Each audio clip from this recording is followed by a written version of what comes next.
ដល់ប្របាទជ័យវរ្ម័នទី7ទីវាំងគាត់ទៅជ័យវរ្ម័នទី8រាជទាយានឡើងសោយរាជឡើងដូរសាសនាទៅកាន់សាសនាព្រាហ្មណ៍វិញបំផ្លាញរូបពុទ្ធបដិមាអស់រលីងវាយបំបាក់បំបែកចោលតិចទីអស់ដោយបន្ទាយក្តីសាសបខានសតតែជាវត្តទេណាវត្តពុទ្ធសាសនាវាយពុទ្ធបដិមាបំបាក់បំបែកចោលអស់ឬតាមចន្លាក់ឲ្យតាមប្រាសាទឲ្យមានរូបបដិមាឲ្យជាងទៅដាក់ឆ្កឹះវាចោលអស់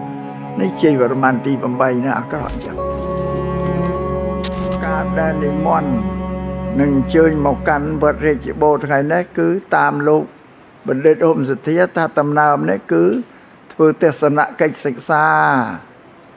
និមន្តនឹងអញ្ជើញមកទស្សនាប្រាសាទនានានៅលើទឹកដីខេត្តសៀមរាបហ្នឹង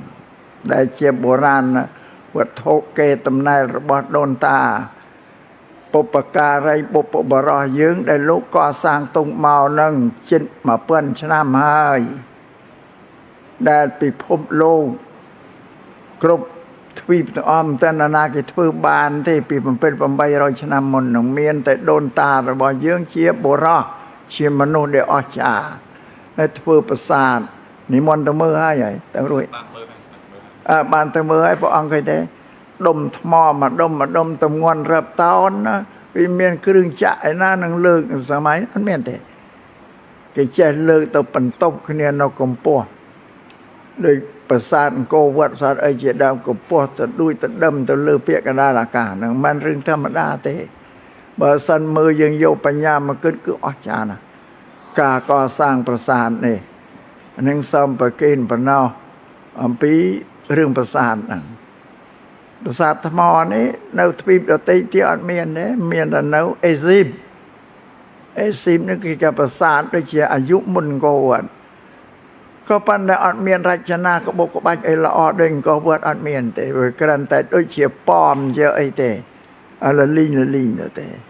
ទីឯប្រាសាទអង្គរវត្តនេះមានក្បាច់រចនាតុបតែងលម្អយ៉ាងប្រណិតជាទីបំផុតអត់មានពីរទេនៅលើពិភពលោកនេះនិយាយពីរចនាក្បូរក្បាច់តុបតែងល្បីទូទាំង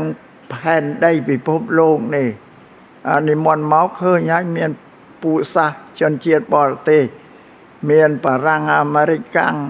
គ្រប់ជាតិទាំងអស់ហ្នឹងជាអ្នកទេសចរគេធ្វើដំណើរគេចង់មកឃើញប្រាសាទអង្គរវត្តដែលល្បីហ្នឹងឯងវិញអ្នកខ្លះធ្លាប់ឃើញតែរូបប្រាសាទរូបភាពតាមរូបថតដូចដែលគេផ្ដិតផ្សព្វផ្សាយស្មើនឹងអង្គរវត្តនៅវត្តតូចស្រាប់តែមកដល់ឃើញអង្គរវត្តវត្តធំភ្ញាក់ផ្លិតមាត់ផ្លិតកស្រែកគាត់ភ្ញាក់យ៉ាងថាឃើញរូបភាពស្មើនឹងតូចដល់មកធំអស្ចារ្យដោយប្រាសាទអង្គរវត្តនេះជាវត្តរបស់សាសនាព្រាហ្មណ៍ទេពីមុនមកហ្នឹងព្រះបាទសូរិយាវរ្ម័នទី2លោកសាងប្រាសាទអង្គរវត្តនេះឧទ្ទិសទៅសាសនាព្រាហ្មណ៍នៃកាយព្រះវិស្ណុព្រះនរាយណ៍ហ្នឹងអង្គរវត្តហ្នឹងសម័យហ្នឹងក៏ល្បីទូទាំងពិភពលោកទៅវត្តសាសនាព្រាហ្មណ៍ទាំងអស់នៅលើផែនដីនេះគ្មានវត្តណាដែលតែមានទាំងហុំធំបរិវេណធំស្មើនឹងអង្គរវត្តនេះអត់មានសូម្បីតែប្រទេសឥណ្ឌាដែលជាប្រទេសដើមកំណើតរបស់សាសនាព្រាហ្មណ៍ក៏គ្មានវត្តឯណាធំដូចអង្គរវត្តយ៉ាងទេនេះកណាសមអាត្មាសំប្រគិនដំណឹងអញ្ចឹងដល់ថ្ងៃក្រោយមកសាសនាព្រាហ្មណ៍នៅលើទឹកដីយើងនោះក៏សាបសូន្យបាត់បង់អស់ទៅដោយសារពុព្វបុរសរបស់ព្រះយើងលោកសិក្សាសាសនាទីព្រាហ្មណ៍គឺសាសនាពុទ្ធនិងសាសនាព្រាហ្មណ៍ហ្នឹងរោគហេតុផលប្រយោជន៍នៃសាសនាទាំងពីរនឹងដល់លោកសិក្សាទៅឃើញថាពុទ្ធសាសនាយើងនេះមានហេតុមានផលត្រឹមត្រូវសាសនាព្រាហ្មណ៍មានតែហេតុអត់ផលទេដល់អញ្ចឹងពុព្វបុរសយើងក៏លូកលាសបង់សាសនាព្រាហ្មណ៍នឹងចោលទៅបានពុទ្ធសាសនាថេរវាទយើងរីកចម្រើនឡើងវិញអង្គរវត្តហ្នឹងលះបង់ចោលច្រើនឆ្នាំណាស់ប្របាទបញ្ញាញាណហ្នឹងលោកដករាជធានីពីយសោធរៈបរៈក្រុងអង្គរនេះទៅនៅឯទួលបាសានហ្នឹងទួលបាសានស្ងៃដែលគេហៅស្រីស្រុកស្រីសន្ធោហ្នឹងទួលបាសានហ្នឹង ស្រីស្រកសន្ធោនេះឈ្មោះយាទេឈ្មោះដើមគេស្រីយៈសោធោបើដល់អ្នកស្រកនិយាយហៅទៅវាคล้ายទៅជាស្រីសន្ធោអានេះប្រាប់អ្នកកំពុងចាមនៅឲ្យដឹងអញ្ចឹងណាបាទណាឈ្មោះស្រកស្រីយៈសោធោបាទហៅកំឡាយទៅស្រីសន្ធោ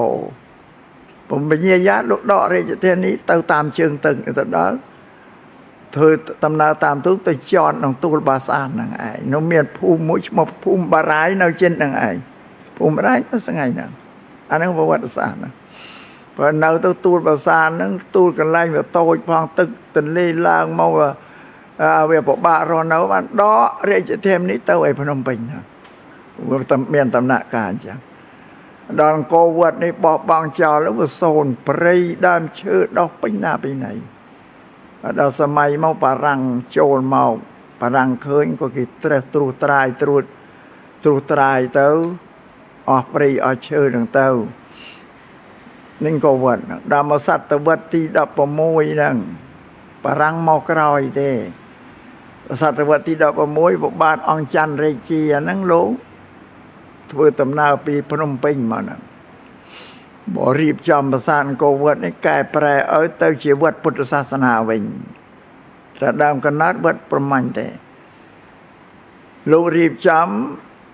កែរចនាវត្តអង្គរវត្តសាសនាព្រាហ្មណ៍ឲ្យទៅជាវត្តពុទ្ធសាសនា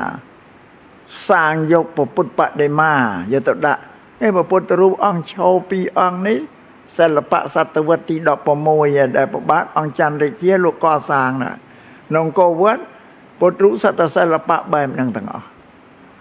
សាងដាក់ក្នុងហ្នឹងកែប្រែឲ្យទៅជាវត្តពុទ្ធសាសនាហើយលោកអត់មានប៉ះពាល់អីរូបចម្លាក់បដិមារតនត្រ័យក្នុងសាសនាព្រាហ្មណ៍អត់មានទៅប៉ះពាល់អីគេតិចតួចទេរសានៅទាំងអស់គ្រាន់តែសាងតែពុទ្ធរូបទៅតម្កល់ប៉ុណ្ណឹងឯងប៉ុន្តែប៉ុណ្ណឹងឯង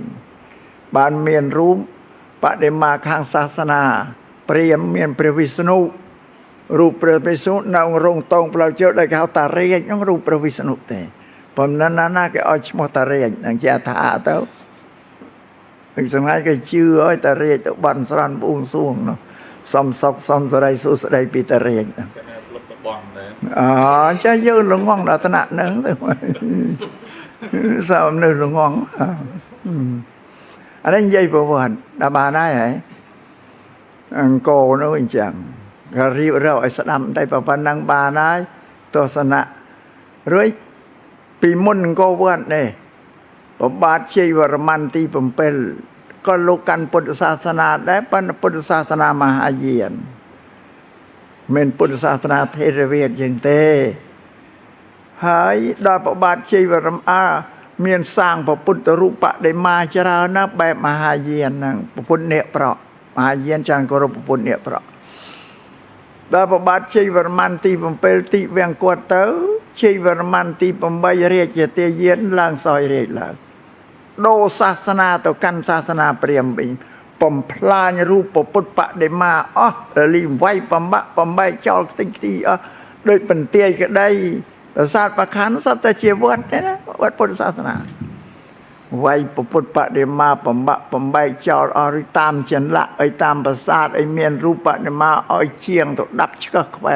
វាចោលអស់នេះជ័យវរ្ម័នទី8ណាអាក្រក់អញ្ចឹងមិនដូចប្របាទអង្គច័ន្ទរាជាលោកកាកែប្រែប្រាសាទអង្គរវត្តឲ្យទៅជាពុទ្ធសាសនាលោកអត់ទៅប៉ះពាល់អីរូបបដិមាខាងសាសនាព្រាហ្មណ៍នេះរសាតែដែរទៅគេដល់ជ័យវរ្ម័នទី8អត់ដែលបំផ្លាញអស់លីងអត់មានស្អល់ទេអានេះនិយាយពីប្រវត្តិប្រាសាទអង្គរវត្តនិងប្រវត្តិប្រាសាទបាយ័នហ្នឹងប្រាសាទបាយ័នហ្នឹងប្របាទជ័យវរ្ម័នទី7លោកក៏សាងកាន់ពុទ្ធសាសនាមហាយានប្រាសាទអង្គរវត្តនេះវត្តពុទ្ធសាសនាថេរវាទយ៉ាងហ្នឹងមកក្រោយហើយបានសាងពុទ្ធបដិមាបែបហ្នឹងហ្នឹងសំណែនំបណ្ដឹងយោពេលរឿងទៅទស្សនាអង្គរវត្តទៅមើលរួចហើយបានមកនិយាយប្រាប់ក្រោយណាបានហើយ